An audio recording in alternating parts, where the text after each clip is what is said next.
Welcome to this week's episode of Pondering Play and Therapy with me, Philippa. And this week, my guest is Ruth Hayles. And she is the service lead for contextual safeguarding and youth justice. Ruth is a qualified social worker with 18 years of experience across children's services, including 10 years in management.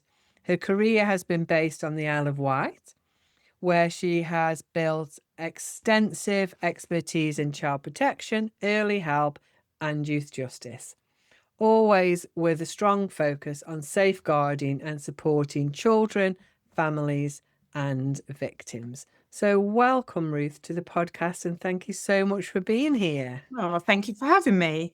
That's okay. So, you've been working across children's services for 18 years. That's Yeah. a really kind of long time. And then in management, which kind of adds the extra bit of stress to it. So, I'm wondering, how did you begin on that journey? Was it something you always wanted to do? And are you, after all this period of time and kind of in management, able to keep your passion and your interest about children, especially because I'm imagining that some of the circumstances are quite complex and quite challenging? Yeah, absolutely. Yeah, they can be. So yeah, my mum was actually a social worker. And I guess you pick up, don't you, about your parents' experience of work, and that kind of helps shape what you may be interested in. So yeah, I qualified in 2007, and I spent 4 years in sort of frontline child protection team. And I absolutely loved it. I knew that I'd done the right thing. I'd got my social work degree, and I felt really passionate about supporting the most vulnerable children. And then after that, I moved and did 4 years in early help. I really wanted to understand how early intervention, prevention, diversion, how what you could do at an early stage to support children and families to prevent them becoming involved in statutory services. And I think there's so much power there. There's so much opportunity to really shape and help children and families before they reach that sort of crisis point. And then, yeah, and then I kind of sidestepped and went into youth justice, which is where I've been for nearly the last 10 years in management position the whole time.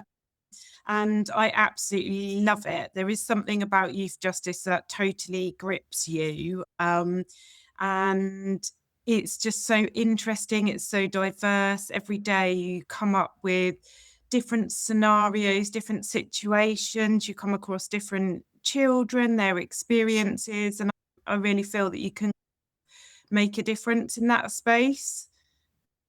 And you asked me about what keeps me passionate. I think the thing is, when you work with children and you start to build relationships with them, or your staff build relationships with them, trusting relationships, and positive stories, and you hear the difference that your staff are making, those sort of small shifts, they just become huge, and you feel that you're making a tangible difference to children. And I think the whole time you feel that keeps your passion for working in this sector alive. Yeah. Yeah. So I just wonder two things really, just for people who are listening. One is early help, because I guess youth justice is at one end and early help is at the other. So Mhm. when you talk about early help, what is that? That is before families uh, really end up in a system where they don't have a choice about services. Is that right? Yeah, so early help is just about prevention, really, and early support at the earliest opportunity. So it can be that they need signposting, they need advice, they need low level support. Maybe they're going through a situation that they're finding challenging, either in their own lives or in relation to bereavement, substance misuse, or for struggling to support their child. And that can be for a whole number of reasons. So early help in children's social care is about offering sort of support and engagement, real relational practice. In the youth justice service, early help is about intervening at the earliest possible opportunity to prevent children coming through on statutory orders. So it's about understanding what is driving the behaviour and what can you do to meet those child's needs, but in a pro-social way, encouraging Yeah. real sort of pro-social behaviour, maybe by role modelling, building relationships. Yeah. Okay. So yeah, so it's that first bit of stuff.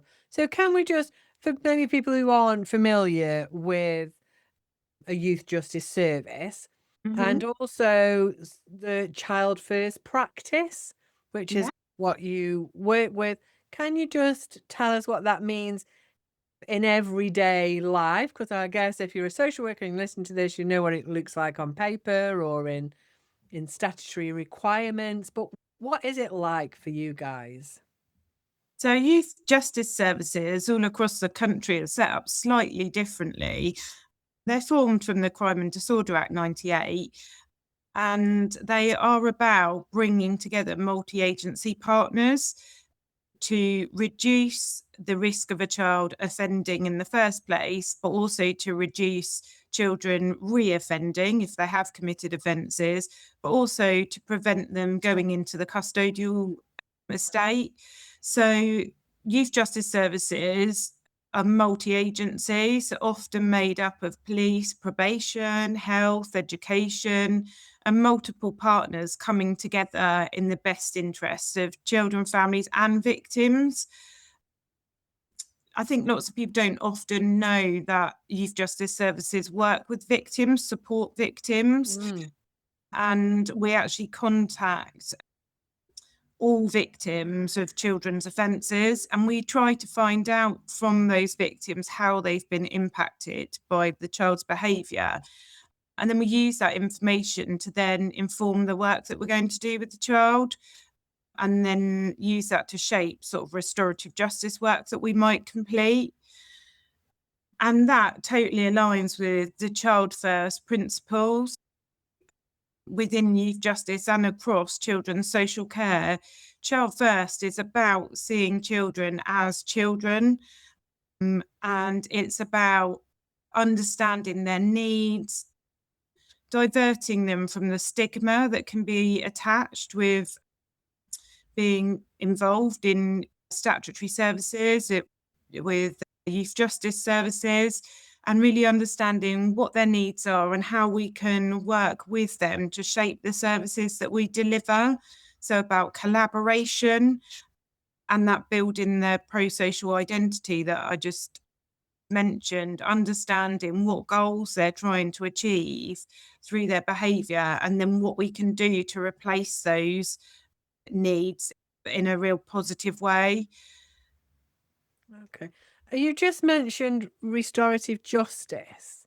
So what does that mean if you're listening? What's that? Restorative justice. So, restorative justice is one of the most amazing, powerful tools that I think exists in some of the work that we do.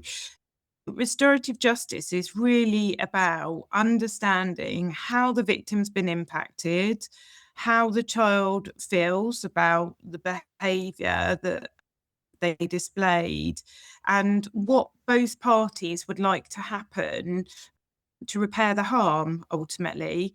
And restorative justice can take place in different ways. So you can have direct restorative justice, which is when you bring together the victim and the child and you talk about how they've been impacted, and they have the opportunity, and they're never forced to, it's always voluntary on both sides, but they have the opportunity to provide an explanation and to give an apology if they want to. But not in all cases is restorative justice appropriate. Sometimes, well, not in all cases is direct restorative justice Mm, appropriate. Sometimes it may be that we undertake indirect restorative justice.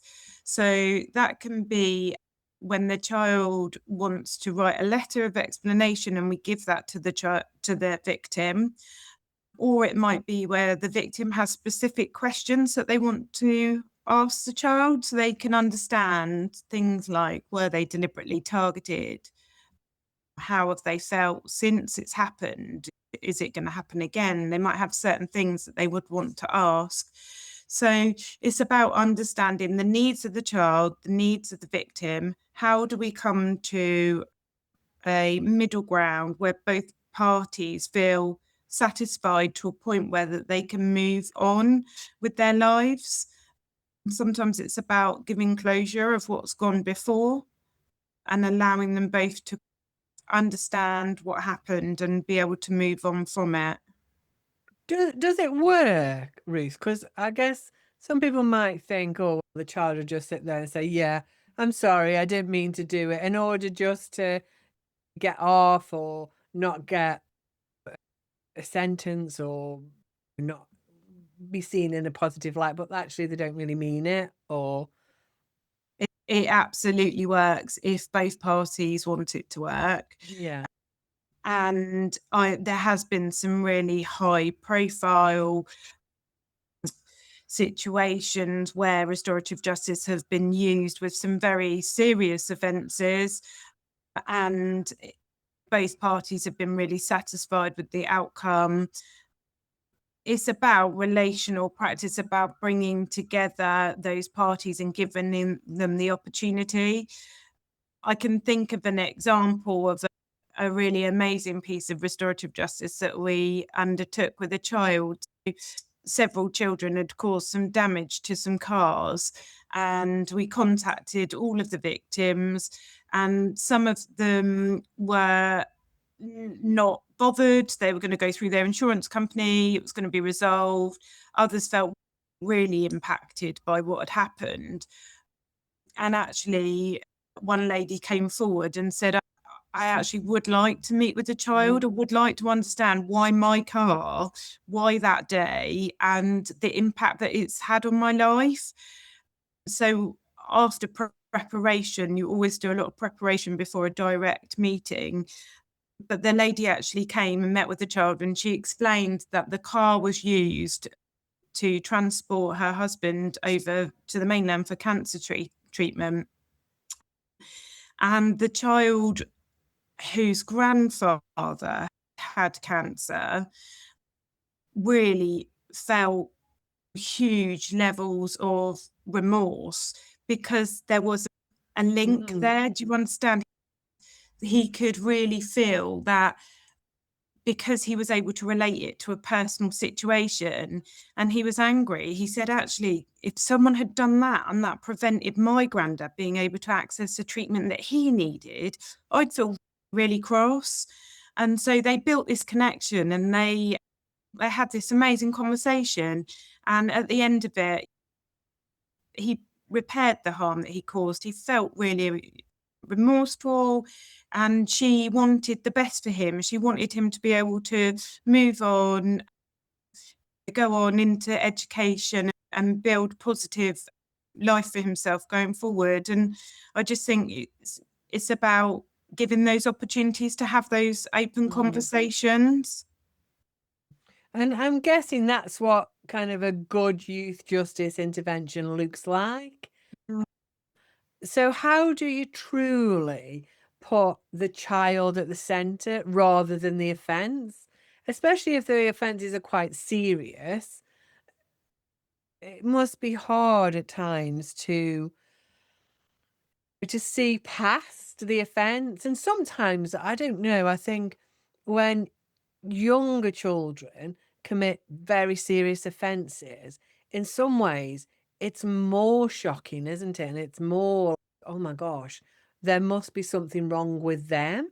Because as a society, it's really difficult to think that children can commit violent or aggressive or intimidating offenses, really.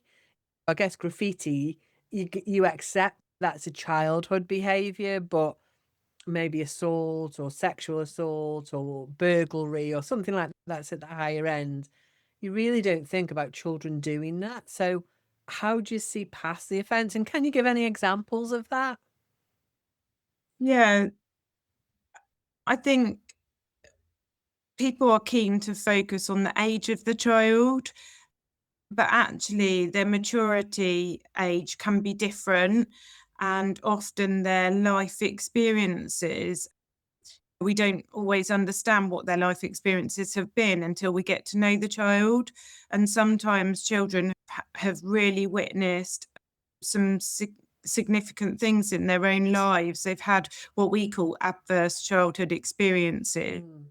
They've had experiences that impact them negatively or can impact them negatively.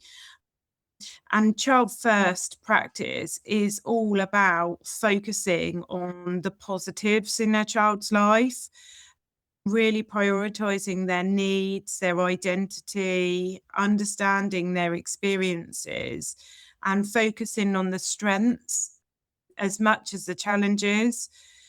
It's really important to work with the family as a whole to really understand what that child might have been through and challenge systems and processes. So you absolutely can look past the child's offence if you hold the child at the centre of everything you do and you don't make assumptions about what they've experienced and how they felt and how they feel now. Yeah, you absolutely can. It's about really focusing on that, seeing children as a child. That I think often with, I know you're talking about older children, it's very easy to adultify children and think of them as young adults when actually they are still minors, they are still children, and we can really focus on them being children, and that allows us to then treat them as children as well. Some of the work, I think we'll maybe come on to discuss this in a minute, but some of the work that we do is around what we call a fresh air approach, which is activities, interactions, and roles. And that really gives us the chance to allow them to be children and play, which I know some of your previous podcasts has very much been around play. And I think it is important that children get the opportunity to live their childhood. Yeah. Yeah, because play and creativity aren't really the things that people kind of associate with youth justice. Do you think about, I suppose, consequences and punishments, and actually it's gonna we need to teach you that you're not gonna do this again? And I know certainly when I was growing up, there was lots of things around, oh gosh, they're taking them fishing and they're taking them here and they're doing that and they should be punished. Why are they doing that? So how does play or the more creative therapeutic approaches support children in the youth justice system? I'm guessing it's around their own experiences of trauma or loss or that adversity that you talked about. Yeah, and actually, while you're doing activities with children, you can have conversations about the consequences of behaviour. And we do have programme work, but we use that as a guide. So when we are engaging a child in a positive activity, we use the programme as a guide to have those conversations with children to help them understand. For example, a very serious conversation around the impact of knife carrying can be had in a much more relaxed environment. You don't need to sit across a desk from a child with a load of papers using a load of jargon that they don't understand. You can take them fishing, you can take them skateboarding to the driving range, whatever it might be, and still have those conversations. And actually, lots of social workers know that the best conversations with children happen in cars when you're not making eye contact with them and you're giving them the opportunity to just relax and speak to you on a human level. Yeah, so play and creativity give children ways to engage without the pressure of formal conversation. For many of the children that we work with, their early experiences of play may have been limited, they may have been unsafe, they may have been inconsistent, and that might be down to the relationships with their parents, their caregivers, attachment. But using creativity and activities can actually lower anxiety in children. It can build trusting relationships and help build a connection with a child and allow the space to reflect in a much more natural way. Yeah. And do you, when we're thinking about children in the youth justice system and that they've got this trauma and really adverse experiences, do you support them to have their own therapy or whatever it is that they need to try and, I guess, fill in some of those gaps, make some understandings, make some links around actually, this is my experience and this is my behavior, and how do they connect together? And actually, this is what I'm missing. How do I, and how do we as adults help them fill those gaps in? Yeah. Trauma informed practice reminds us that behavior is a communication. Sometimes people might perceive an angry child or a difficult child, but actually they're trying to get across a message, maybe not doing it in a way that people see as socially acceptable, but they might be doing that to protect themselves, or they could be copying behaviors that they've seen while trying to make sense of a complex world that we live in. So the staff are trauma informed, they've all had various levels of trauma training to help them understand some of the early childhood experiences that our children that we support might have had. But we're also privileged to have a mental health practitioner within our team, which is most youth justice services do have that. And that gives us that specialism. So if a child does need that therapeutic input, we can access that quite quickly. And then from having those sort of safe conversations where they can explore their feelings, that's where we start to see consistency from children, where they start to engage, turn up, and really give of themselves and will give back as well. It's a two-way relationship when you're engaging with children, isn't it? We can't Yeah. expect them to be on time. If we're not on time, we're role modeling, aren't we, our expectations? And so once they've had the opportunity to safely explore some of their experiences, that then allows us to move on into their intervention plan and really work out what is it that we can do as a youth justice service to help and support them and ultimately prevent them from coming through to the criminal justice system in a sort of statutory and formal way, or ending up in the secure estate. That's Mm. not what we want for any children. And do you have any examples of where you've been working in this way, where maybe playfully, creatively, just engaging in that trauma informed way, where it's helped to, I suppose, if you're listening to something, it's nice to visualize young people or workers doing what they're doing? Yeah, so we've actually just won a national award. So we've won the John Hawkins Award, which is given to youth justice services annually for innovation and creativity. So over the summer this year, we ran a program where we opened it up to all of our children. So whether they're prevention, diversion, on a court order, didn't matter what stage they're at in terms of their involvement with us. We actually offered all of the children the opportunity to get involved in our activities. And so over the 5-week summer holiday, we put on 6 activities a week, which Wow. is logistically tough for a small team. Mm. Um, but we did that, and we invested our time and effort in doing that because we believe that as I mentioned earlier, activities, interactions, and roles really makes child first practice real. So it's very easy to put on an activity and pull together a group of children and say, off you go, play football.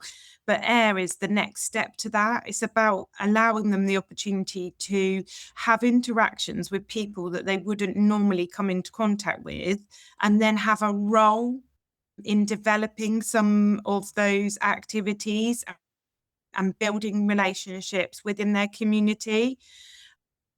So we've had all sorts of projects and programs going on. We've done skateboarding, we've done fishing, but with the it's more than just an activity. So with the skateboarding, for example, the children actually designed images that went on the bottom of their boards. Okay. So they met with an artist and they actually spray painted and decorated the bottom of their boards, and then they got to keep them. So they had the opportunity to then use them out in the community.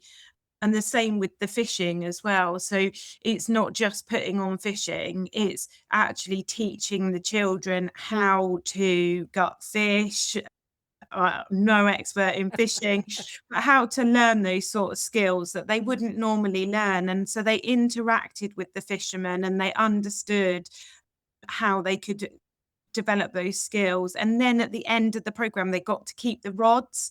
So it then gives them the opportunity to carry that activity on beyond the end of our involvement, because we definitely don't want children to become reliant on our system. We want children to learn skills and then carry those on in their community.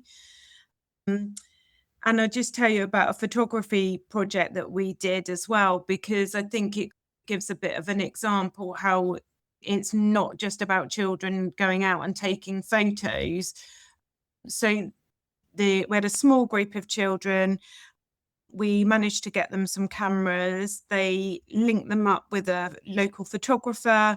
They learned how to use the cameras and how to really build skill when taking photographs. And for some children that wouldn't maybe not have had the Yeah. opportunity to actually learn that, and it may lead on to being interested in that profession in the longer term. But we actually then had their photos produced into a book, and we put them up on display at a local cafe, and we had an open evening, and so they invited their parents and their carers to come along. We had various members of management from within children's services, children's social care, to come and to make the children have the opportunity to really showcase Mm. what they'd learned, the photographs that they had taken. And one child brought her grandma along, who she was living with at the time, and you could just see on her face she just felt so proud of the work that she had achieved. Oh, And actually she's gone on to do photography at college now. And that's just really lovely, because it just yeah. shows that hopefully we've given a child an opportunity and that steered them into a direction that they may not have gone down before. Yeah, yeah, and that is lovely, and I guess for them to feel that pride in what they're doing, and then have other people reflect that back to them, that's priceless in many ways, isn't it? That's what we want for all children, really, is to feel that adults, trusted adults, are noticing them and seeing their worth. And it sounds like projects like that really help them feel that other people see their worth and therefore they can see that in themselves as well. That sounds amazing. Good. Yeah. How that was one of my questions is how does that then trans what you're doing then translate into the children's families? Do they buy into this or do they think they need to be punished or told off, or how do you engage families? And again, especially if maybe some children aren't always living in in houses that are as supportive, or maybe that adversity is still going on, it's still tricky? How do you work with that as a team? It's really important to see parents as partners in what we're doing. We need to be working with parents and carers, because at the end of the day, the child is going to carry on being with them and living with them. So it's really important that they're part of our process. They understand the work that we've done, why we've done it, they're in agreement with that, and they can carry on the message after our work's come to an end. So we have a parenting officer within our team, and the court can order parents to actually work with her, but often we engage parents voluntarily. And so we do that dual support. So the child will have their worker and the parent will have their worker. And often we can see them at the same time but separately. And so while the child is doing an activity or having a conversation with their worker, the parent is receiving support or signposting around what might be challenging for them. More often than not, parents are really pleased that we're involved. They're really happy with the service that we provide. Some don't want us to close, they want us to carry on working with their child. And we don't really have a lot of difficulties in engaging parents. They feel sometimes that their child needs support, and they're pleased that people are stepping in to provide that. It might be that Mm, they feel it's not something that they're able to do for whatever reason.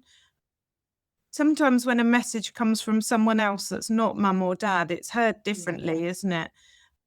So that probably feeds into it. But if a parent is struggling with their own mental health, or there's domestic abuse, for example, then the parenting officer is there for them. They have their own assessment, they have their own plan of work.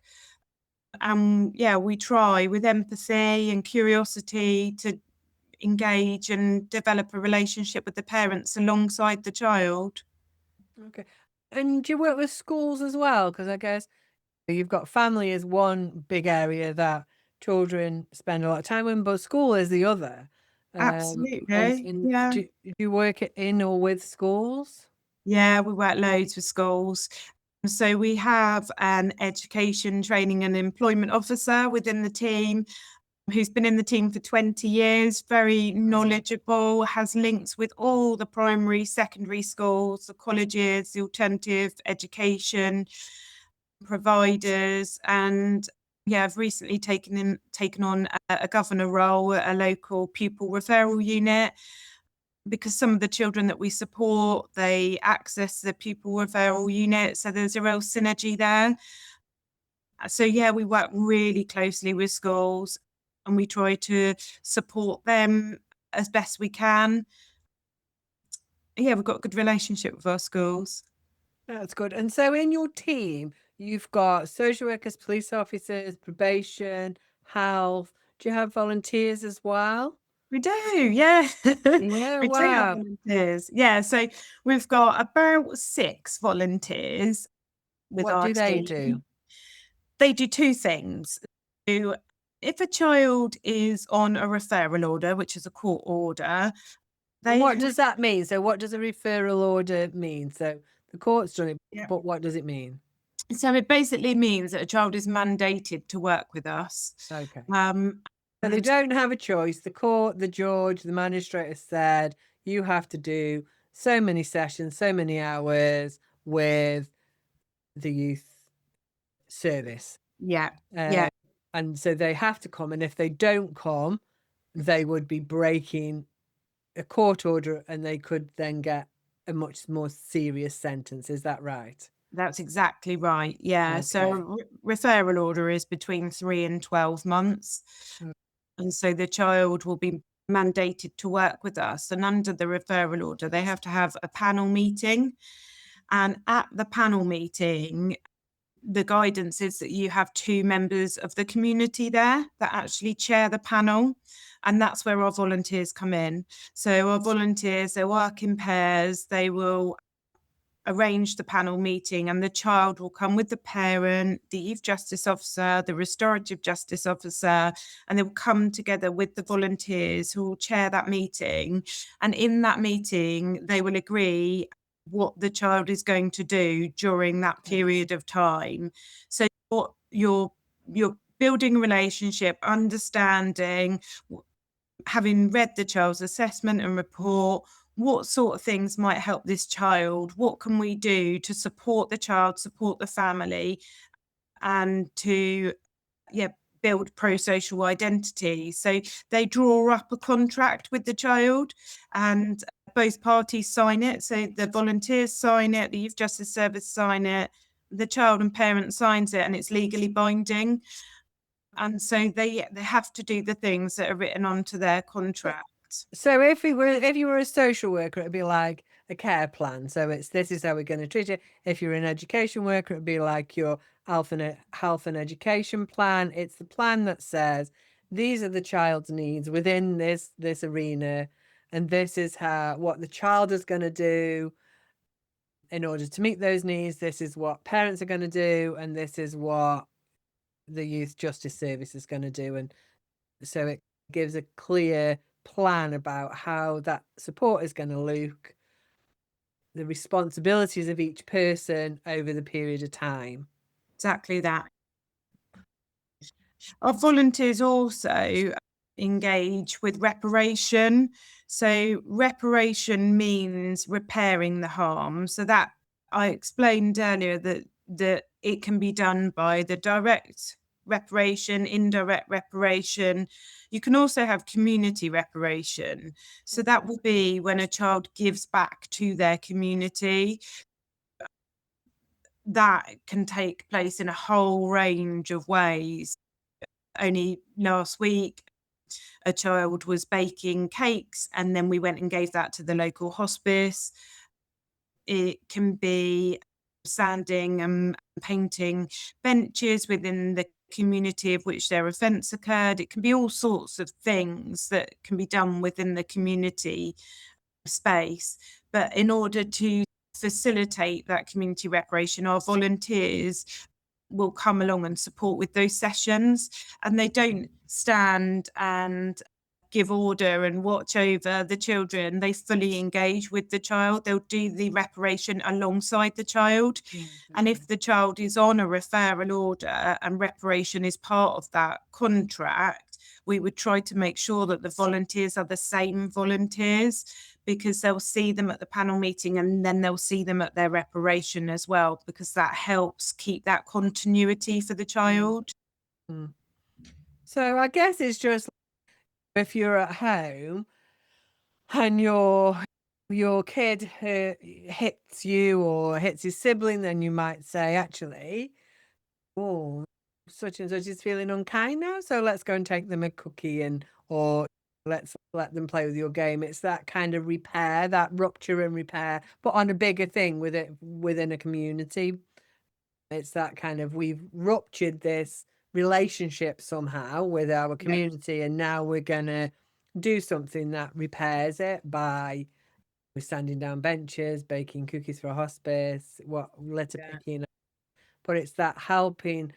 Yes, my understanding of that then would be it's about helping the young person or the child be able to feel like they've got some efficacy or some agency in being able to repair things and being able to make things better rather than shaming them. Because I guess, old school justice would be about you've done this bad thing and you're a bad person, and therefore and it creates all this shame within a child, where it sounds like reparation is about saying your action was not okay, it hurt and upset somebody or a community, but actually you can make that better because actually you are a good person. There's stuff that's really nice and kind and lovely about you, so let's show you how you do this differently.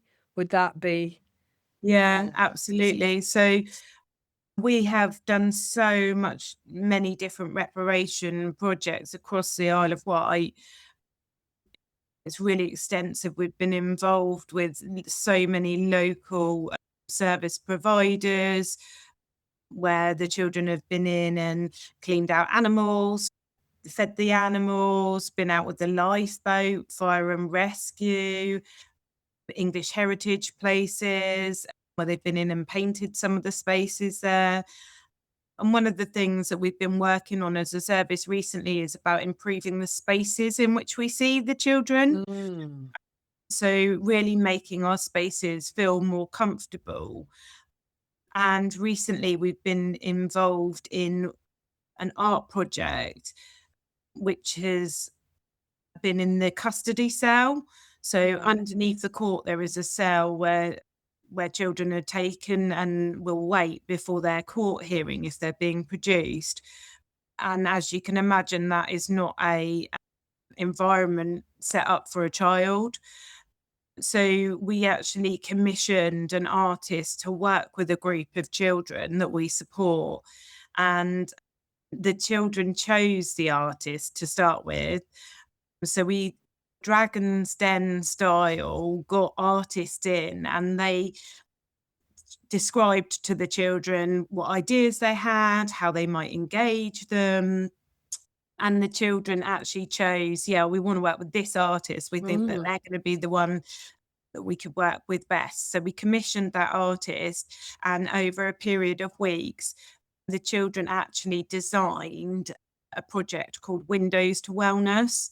And they deliberately called it that because the cell itself has no windows in. Okay. And they wanted to create the image of windows within in the custody cell.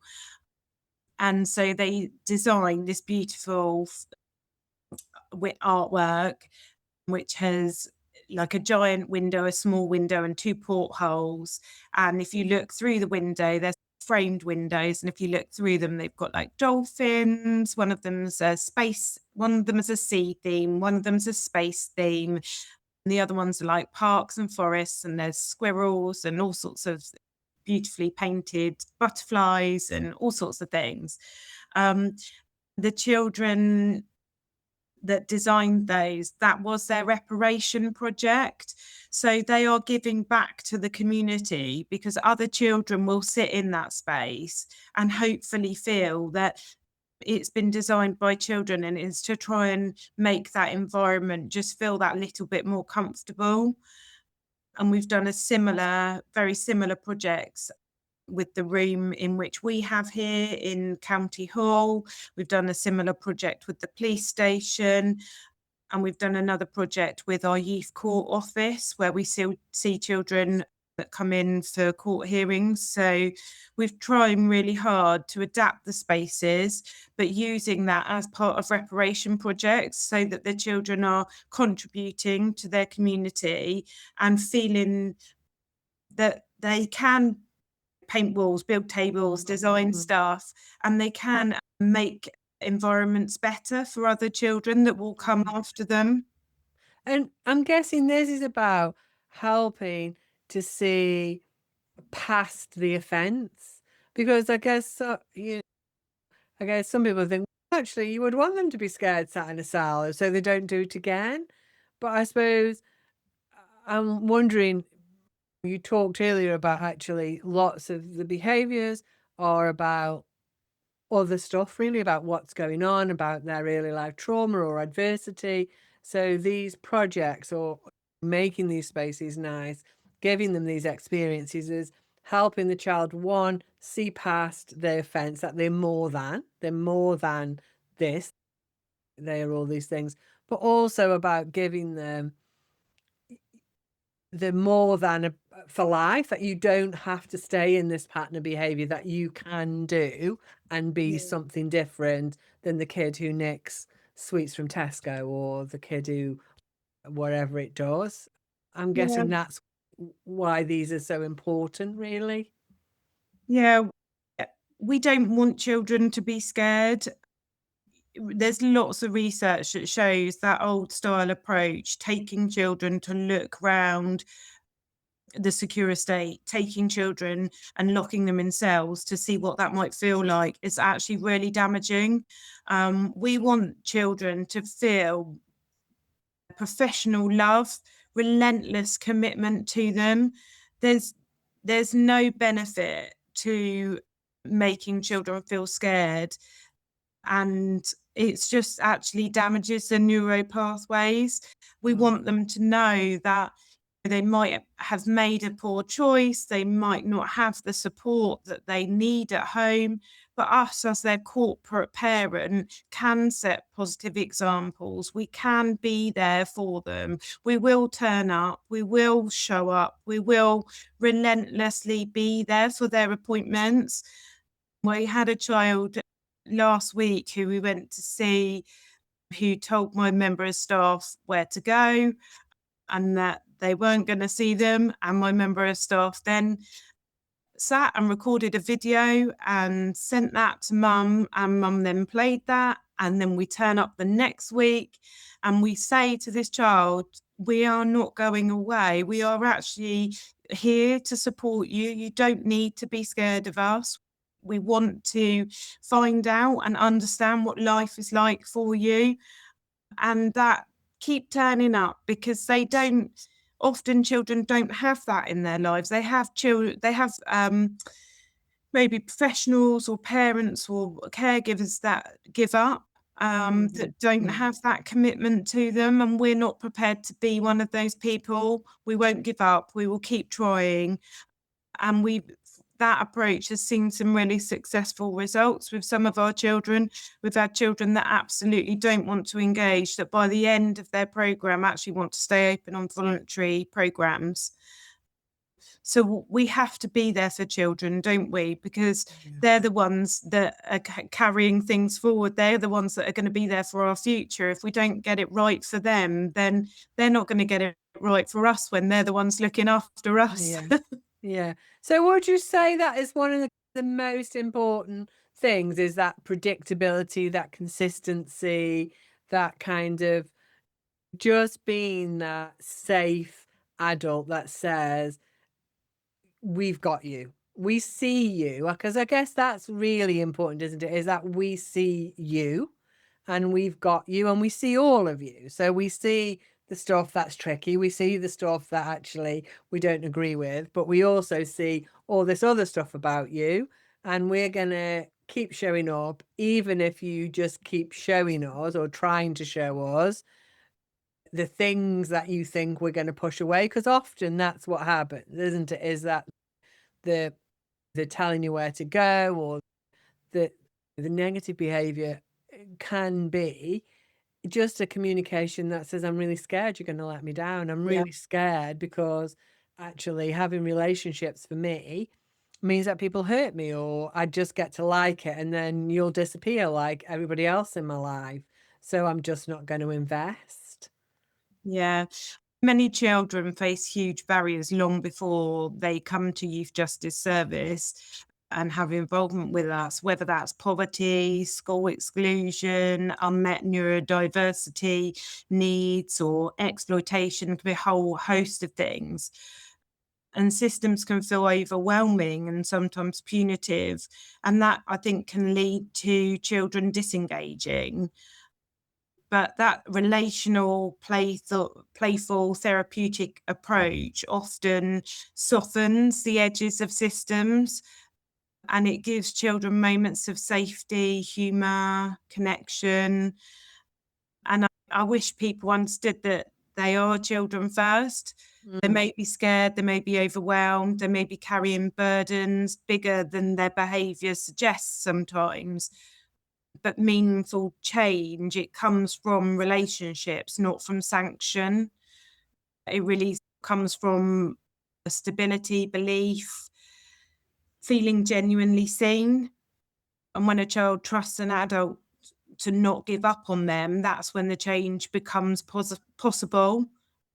Yeah. And yeah, sometimes can be very fast once you've built that relationship, And I, surprisingly and I fast. guess it's then hard once it begins to end, because if you've built this with them and then you you then have to say, okay, now our time together is done. I know in lots of the work I do, I talk with children and young people about it's a happy sad. It's Yeah, sad that we have to end, but I'm really happy that you don't need me anymore.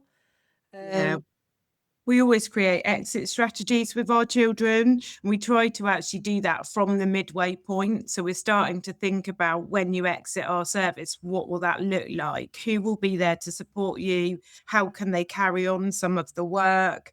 What skills have you built during your time with us that you can continue and you can carry on your own? So we try to see children out and about in their community, in the local centres. And part of the reason for that is that they have built a connection with those centres and they feel that it's not so scary then to step in and go into a youth group or whatever the provision might be because they've already been in that space before. They've already yeah, met the worker that's going to be there when they do go in.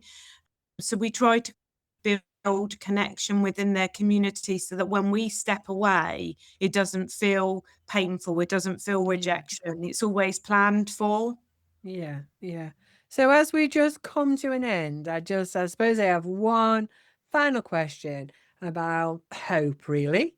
So, Mhm. do you have hope about how the youth justice system is going to look in the future?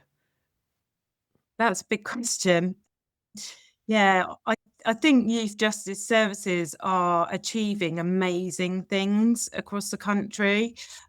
And I just hope that they all continue to stay focused on the child, not be driven by police outcomes, data, whatever it might be that is the focus of the moment. I think if we keep the child front and center to what we're doing and we keep victims front and center as well. So we have a saying in our team, which is child first, victim foremost. And Mm, that's because I think the needs of both are equally important. So I think, yeah, we just got to keep doing what we're doing and moving forward to just encourage other agencies to adopt some of the approaches that are happening within the youth justice sector because the outcomes from them are really positive. yeah. Because I imagine, it's a big system, isn't it? That's set in a very clear way. And just getting, and I imagine murals on walls in holding cells or custody suites, that in itself can be really tricky, can't it? Going through all the layers of bureaucracy. Sorry, I can't even say that word. That you need to get those things done, but those are such slow moving. Do you think there's momentum behind it? It is a really broad system, but again, if we do it because we're doing it for children, you can drive things forward at pace. I think, yeah, we just have to continue to work together as partners, don't we?